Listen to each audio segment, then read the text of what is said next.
NEET विवाद प्रसंग में नेशनल टेस्टिंग एजेंसी बड़ निष्पत्ति ग्रेस मार्क पाई 1563 परीक्षार्थी ग्रेस मार्क रद्द करिछि एनटीए। एने सुप्रीम कोर्ट को एनटीए पक्षर अवगत कर संपृक्त 1563 छात्रों को पुणी थे परीक्षा बसवा विकल्प दि जाइछि।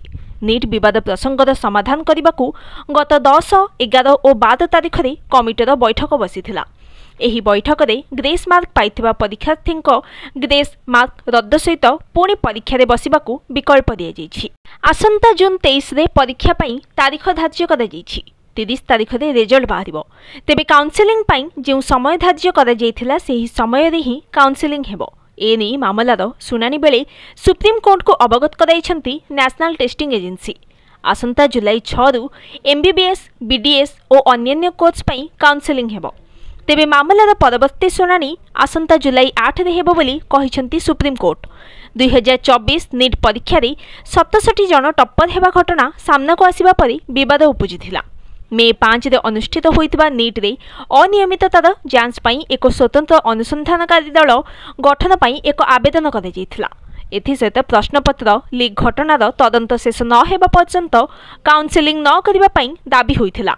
छात्र छात्री मानकर सहायता एवं लाभ पई कार्य करुवा एक संस्थार 2 जन सदस्यों द्वारा दाखल होइतिबा एही पिटिशन रे कुहा जाइथिला जे नीट प्रश्नपत्र लीक खबर सेमानंकु चकित करि दैछि। एपरि हेबा द्वारा अनेक मेधावी छात्रंकर डाक्टर हेबार स्वप्न भांगी जाइछि। परीक्षा रे मिलिथिबा मार्क उपरे आवेदनकारी प्रश्न उठाइथिले।